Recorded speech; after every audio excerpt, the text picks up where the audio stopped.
Selamat datang di uraian kita kali ini.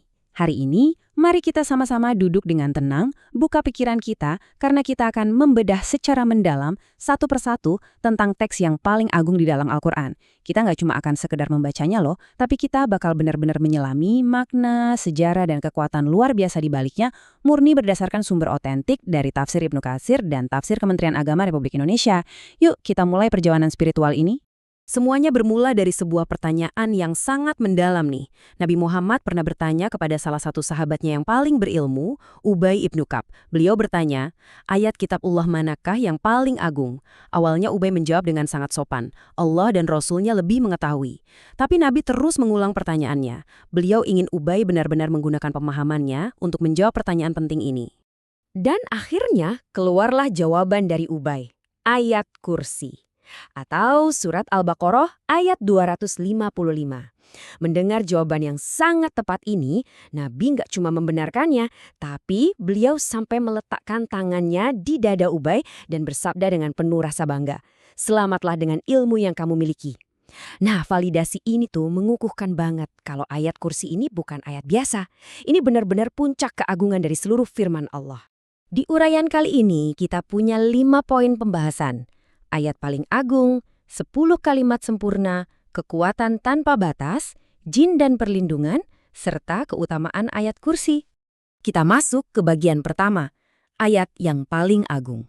Coba deh kita selami kenapa sih ayat ini punya bobot spiritual yang sama sekali nggak ada tandingannya. Menurut sebuah hadis sahih riwayat Imam Muslim, Nabi memberikan sebuah gambaran kosmis yang sungguh luar biasa.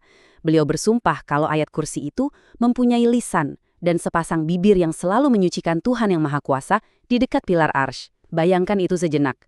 Teks ini bukan cuma deretan huruf mati di atas kertas. Ia hidup. Ia secara aktif memuji Sang Pencipta di tingkap tertinggi alam semesta. Merinding kan bayanginnya? Sekarang, bagian kedua, 10 kalimat sempurna. Ulama besar Ibnu Katsir mengamati bahwa kehebatan ayat ini terletak pada strukturnya. Ada 10 kalimat yang masing-masing berdiri sendiri dengan sempurna. Kita urai bagian pertamanya ya. Allah, tidak ada Tuhan melainkan Dia. Ini adalah proklamasi mutlak. Nggak ada yang berhak disembah selain Dia. Lalu muncul dua namanya yang luar biasa. Al-Hayy, yang maha hidup abadi, dan Al-Qayyum, yang terus-menerus mengurus dan menopang makhluknya. Tafsir Kemenak menegaskan kalau Dia itu berdiri sendiri, dan eksistensi seluruh alam semesta bergantung penuh pada pemeliharaannya, tanpa ada kelalaian sedikitpun. Ayat ini kemudian menghapus segala bentuk kelemahan pada diri Tuhan. Sifat manusia kita kan penuh keterbatasan ya. Kita bisa mengantuk, kita butuh tidur, dan saat tidur kita kehilangan kesadaran. Tapi Sang Pencipta tidak mengantuk dan tidak tidur. Kenapa hal ini krusial banget? Tafsir Kemenak ngejelasin kalau mengantuk itu adalah awal hilangnya kesadaran. Kalau Tuhan mengantuk, apalagi sampai tertidur, hancurlah alam semesta ini. Kesadarannya benar-benar mutlak, pengawasannya sempurna di setiap detik. Lanjut ke bagian ketiga. Kekuasaan tanpa batas. Setelah ngasih tahu siapa Dia, ayat ini menjelaskan seberapa besar skala dominasinya. Miliknya apa yang ada di langit dan apa yang ada di bumi. Kalimat ini super singkat, tapi langsung menyapu bersih segala klaim kepemilikan.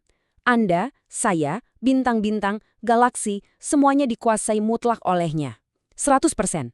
Nggak ada satupun entitas di alam semesta yang punya kekuatan yang independen darinya. Poin penting berikutnya adalah konsep syafaat. Banyak orang dari zaman dulu sampai sekarang yang ngandelin perantara untuk nolong mereka. Tapi ayat ini dengan tegas mematahkan ilusi itu. Tidak ada yang dapat memberi syafaat di sisinya tanpa izinnya. Bahkan para malaikat agung, para nabi yang mulia, atau orang-orang soleh nggak akan bisa buka suara untuk membela siapapun di hari kiamat nanti, kecuali kalau dia udah ngasih izin secara spesifik. Nah, ini membawa kita ke sebuah realita yang bikin kita makin merendah. Dia mengetahui apa yang di hadapan mereka dan apa yang di belakang mereka. Dia tahu masa lalu, masa depan, yang kelihatan dan yang gaib. Terus gimana dengan kita? Ayat ini dengan jelas bilang mereka tidak mengetahui sesuatu apapun tentang ilmunya melainkan apa yang Dia kehendaki. Pengetahuan sains, teknologi yang canggih, yang sering kita bangga-banggain itu sejatinya cuma ibarat setetes air yang Dia izinkan kita ketahui dari samudra ilmunya yang luas. Lanjut ke kalimat, kursinya meliputi langit dan bumi. Kata kursi di sini tuh menggambarkan kebesaran yang sulit banget kita bayangkan. Ini perlambang kekuasaan dan pijakan kebesarannya yang menutupi seisi alam semesta. Dan yang paling bikin tenang adalah penutupnya. Dan dia tidak merasa berat memelihara keduanya. Bayangin aja, triliunan planet dan miliaran galaksi dikendalikan tanpa sedikit pun rasa lelah loh. Dan dia maha tinggi, maha besar. Kita masuk ke bagian keempat, jin dan perlindungan. Mari kita beralih ke sebuah kisah nyata yang lumayan misterius dari sejarah awal Islam yang dicatat dalam tafsir Ibnu Katsir. Ini nunjukin gimana ayat ini benar-benar bekerja di dunia fisik. Kisah ini dari sahabat Ubay ibnu Ka'ab, tentang ayahnya yang punya tempat penyimpanan kurma. Ayahnya sadar nih kok kurmanya makin hari makin berkurang secara misterius. Jadi suatu malam dia sengaja berjaga. Tiba-tiba muncul makhluk aneh, wujudnya kayak anak laki-laki yang baru balik. Ayah Ubay ngucapin salam, makhluk itu jawab. Pas ditanya apakah dia jin atau manusia, dia jawab jin. Buat bukti, ayah Ubay minta dia ngulurin tangan. Ternyata tangannya mirip kaki anjing dan berbulu. Makhluk itu ngaku kalau dia adalah yang terkuat di kalangan jin, datang buat ngambil makanan dari manusia yang gemar bersedekah. Menghadapi makhluk goib dengan bentuk yang menyeramkan ini, ayah Ubay nggak lari ketakutan loh. Sebaliknya, dengan tenang dan bijaksana, beliau malah nanya satu pertanyaan yang sangat krusial. Hal apakah yang dapat melindungi kami dari gangguan kalian? Dan jin itu dengan jujurnya ngejawab ayat ini. Maksudnya adalah ayat kursi. Besok harinya, ayah Ubay datang ke Nabi Muhammad dan menceritakan kejadian semalam. Nabi nggak menepis cerita itu sama sekali. Beliau malah mengkonfirmasi dengan sabdanya, benarlah apa yang dikatakan oleh si jahat itu.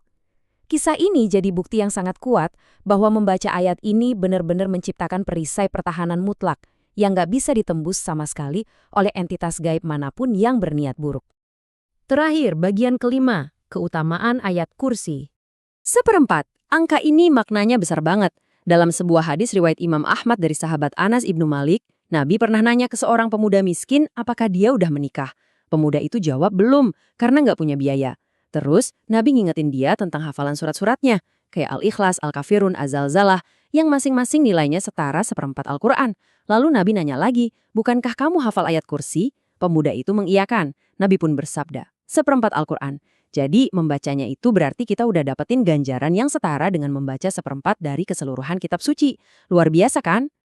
Mari kita lihat gimana keagungan ini dikonfirmasi ulang dalam percakapan yang lumayan panjang dengan sahabat Abu Dzar. Waktu itu, Abu Dzar datang ke masjid dan nanya bertubi-tubi ke Nabi tentang berbagai hal, sholat, puasa, sedekah. Beliau nanya tentang Nabi pertama, sampai jumlah Rasul yang ternyata lebih dari 315 orang. Di puncak diskusi yang intens itu, Abu Dzar melontarkan pertanyaan pamungkas. Wahai Rasulullah, ayat apakah yang paling agung di antara yang diturunkan kepada engkau? Dan Nabi dengan mantap menjawab, ayat kursi. Allah la ilaha illa huwa al-hayyul qayyum. Allah, tidak ada Tuhan melainkan Dia yang maha hidup kekal, yang terus-menerus mengurus makhluknya. Rangkaian kata ini bukan cuma sekedar pelindung, ini adalah proklamasi paling tinggi tentang siapa pencipta kita. Ini ringkasan dari semua ilmu ketuhanan.